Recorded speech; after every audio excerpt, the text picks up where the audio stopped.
So today I'm going to read from chapter 18, Pinocchio, as you already know. So this is my first recording, recorded by iPhone 17 Pro. Like I've used my iPhone X for 7.5 years. I know it's amazing, but I can still use it, but it's really slow, and I want the new phone with the better performance, so I changed it. So I have to earn more money next month. So, and today I haven't been outside today yet. It's 9 p.m. So I'm not sure if my voice is okay or not, but anyway, let's dive in. Pinocchio finds the fox and the cat again, and goes with them to saw the gold pieces in the field of wonders.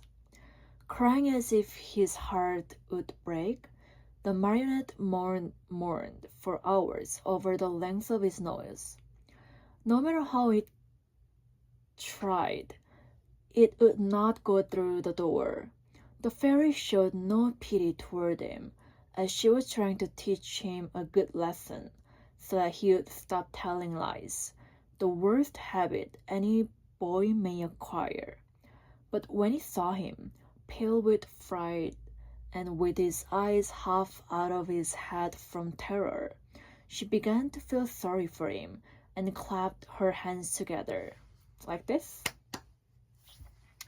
1,000 woodpeckers flew in through the window and settled themselves on Pinocchio's nose. They pecked and pecked so hard at that enormous nose that in a few moments it was the same size as before.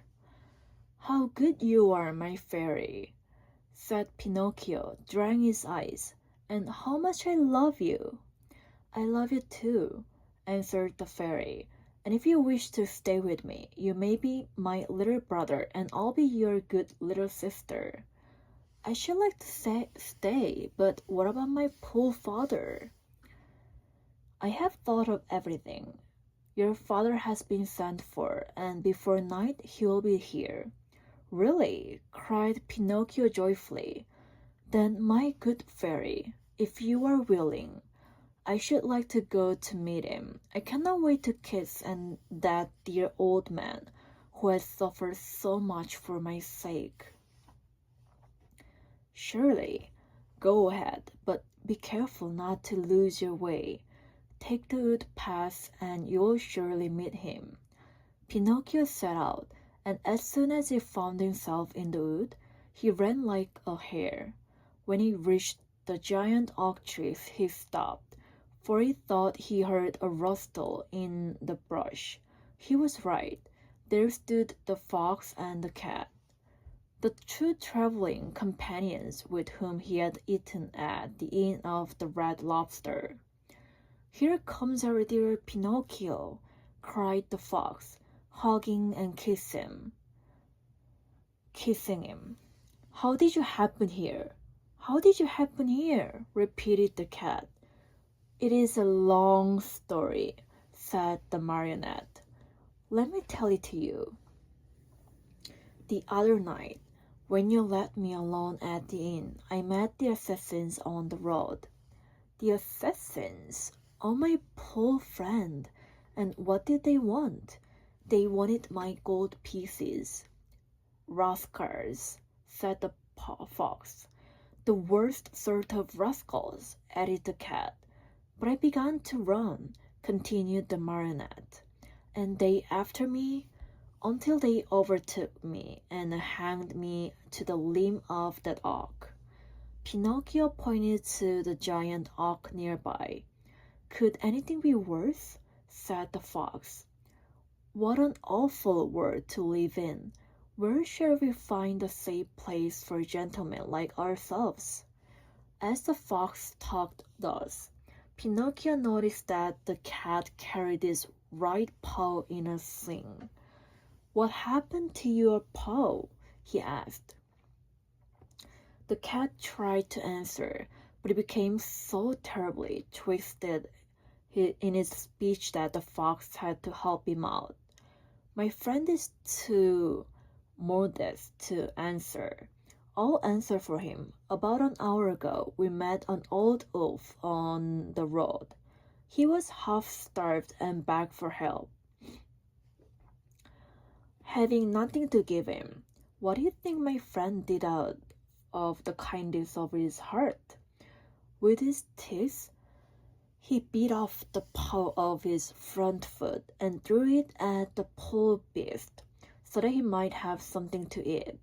As he spoke, the fox wiped off a tear. Pinocchio, almost in tears himself, whispered in the cat's ear, "If all the cats were like you, how lucky the mice would be." "And what are you doing here?" the fox asked the marionette. "I am waiting for my father, who will be here at any moment now. And your gold pieces? I still have them in my pocket, except one which I spent at the Inn of the Red Lobster." "To think that those 4 gold pieces might become 2,000 tomorrow. Why don't you listen to me? Why don't you sow them in the field of wonders? Today it is impossible. I'll go with you some other time." "Another day will be too late," said the fox. "Why?" "Because that field has been bought by a very rich man, and today is the last day that it will be open to the public." "How far is this field of wonders?" "Only 2 miles away. Will you come with us? We'll be there in half an hour. You can sow the money, and after a few minutes you will gather your 2,000 coins and return home rich. Are you coming?" Pinocchio hesitated a moment before answering, for he remembered the good fairy, old Geppetto, and the advice of Talking Cricket. Then he ended by doing what all boys do when they have no heart and little brain. He shrugged his shoulders and said to the fox and the cat, "Let us go, I am with you." And they went. They walked and walked for a half a day at least, and at last they came to the town called the City of Simple Simons. As soon as they entered the town, Pinocchio noticed that all the streets were filled with hairless dogs, yowling from hunger, with sheared sheep, trembling with cold, with combless chickens, begging for a grain of wheat, with large butterflies, unable to use their wings because they had sold all their lovely colors, with tailless peacocks, ashamed to show themselves, and with back-dragged peasants, scuttling away hurriedly, craving for their bright feathers of gold and silver, lost to them forever. Through this crowd of paupers and beggars, a beautiful coach passed now and again. Within it sat either a fox, a hawk, or a vulture. "Where is the field of wonders?" asked Pinocchio, growing tired of waiting.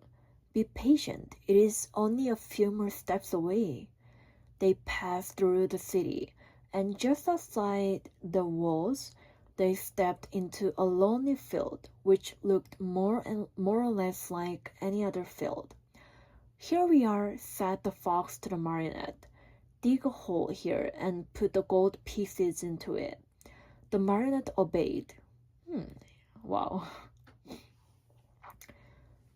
Like, the original Pinocchio storyline is really different from like what I've heard before, so it's really interesting. Anyway, let's dive in. "Now we can go. Return here within 20 minutes, and you will find the vine grown, and the branches filled with gold pieces. Pinocchio, beside himself with joy, thanked the fox and the cat many times, and promised them each a beautiful gift. We don't want any of your gift, answered the two rogues. It is enough for us that we have helped you to become rich with little or no trouble. For this we are as happy as kings. They said goodbye to Pinocchio and, wishing him good luck, went on their way. So, yeah, I think I'm going to continue reading chapter 19. Pinocchio is robbed of his gold pieces and, in punishment, is sentenced to 4 months in prison. Wow. If the marionette had been told to wait a day instead of 20 minutes, the time could not have seemed longer to him.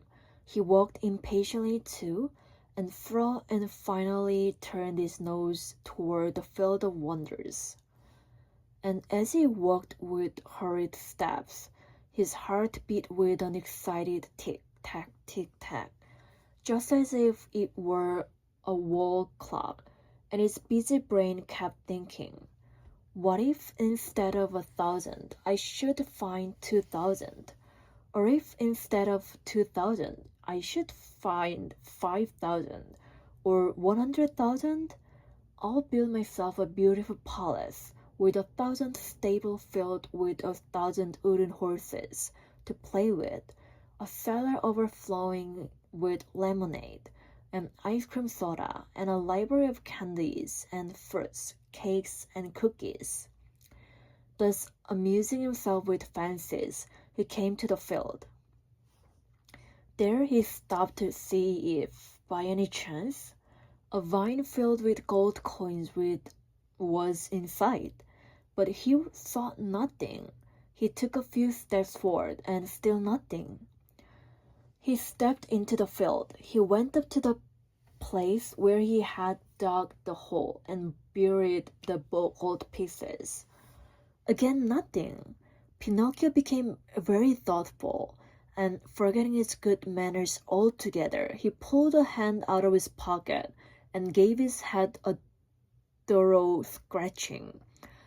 As he did so, he heard a hearty burst of laughter close to his head. He turned sharply, and there, just above him on the branch of a tree, sat a large parrot, busily preening his feathers. What are you laughing at? Pinocchio asked peevishly. I am laughing because in preening my feathers, I tickle myself under the wings. The marionette did not answer. He walked to the brook, filled his shoe with water, and once more sprinkled the ground which covered the gold pieces. Another burst of laughter, even more impatient than the first, was heard in the quiet field. Well, cried the marionette, angrily this time, may I know, Mr. Parrot, what amuses you so? I am laughing at those simpletons who believe everything they hear and who allow themselves to be caught so easily in the trap set for them. Do you perhaps mean me? I certainly do mean you, poor Pinocchio. You who are such a little silly as to believe that gold can be sown in the field, just like beans or squash. I too believed that once, and today I'm very sorry for it. Today, but too late. I have reached the conclusion that in order to come by money honestly, one must work and know how to earn it with hand or brain. I don't know what you're talking about, said the marionette, who was beginning to tremble with fear. Too bad. I'll explain myself better, said the parrot. While you were away in the city, the fox and the cat returned here in a great hurry. They took the 4 gold pieces which you have buried and ran away as fast as the wind. If you can catch them, you'll be a brave one. Pinocchio's mouth opened wide. He would not believe the parrot's word and began to dig away furiously at the earth. He dug and he dug till the hole was as big as himself, but no money was there. Every penny was gone. In desperation, he ran to the city and went straight to the courthouse to report the robbery to the magistrate. The judge was a monkey, a large gorilla, vulnerable with age. A flowing white beard covered his chest, and he wore gold-rimmed spectacles from which the glasses had dropped out. The reason for wearing these, he said, was that his eyes had been weakened by the work of many years. Pinocchio, standing before him, told his pitiful tale word by word. He gave the names and the descriptions of the robbers and begged for justice. The judge listened to him with great patience. A kind look shone in his eyes. He became very much interested in the story. He felt moved. He almost wept. When the marionette had no more to say, the judge put out his hand and rang a bell. At the sound, 2 large mastiffs appeared, dressed in Caribbean uniforms. Then the magistrate, pointing to Pinocchio, said in a very solemn voice, "This poor simpleton had been robbed of 4 gold pieces. Take him, therefore, and throw him into prison." The marionette, on hearing this sentence passed upon him, was thoroughly stunned. He tried to protest, but the 2 officers clapped their paws on his mouth and hustled him away to jail. I've never imagined this. Anyway, I've taught you how to say anyway in Italian, right? Comunque. When you chat with other friends, you always type CMQ. It's interesting, right? Anyway, yeah. There he had to remain for 4 long, weary months, and wow. And if it had not been for a very lucky chance, he probably would have to stay there longer. For my dear children, you must know that it happened just then that the young emperor who ruled over the city of Simple Simons had gained a great victory over his enemy, and in celebration thereof, he had ordered illuminations, fireworks, shows of all kinds, and best of all, the opening of prison doors. "If the others go, I go too," said Pinocchio to the jailer. "Not you," answered the jailer. "You are one of those—" "I beg your pardon," interrupted Pinocchio. "I, too, am a thief." "In that case, you also are free," said the jailer. Taking off his cap, he bowed low and opened the door of the prison, and Pinocchio ran out and away, with never a look backward. So, yeah, this is the end of the chapter 19, and I'm gonna continue reading chapter 20, maybe this week. Yeah. Anyway, thank you for listening, and have a nice week, guys.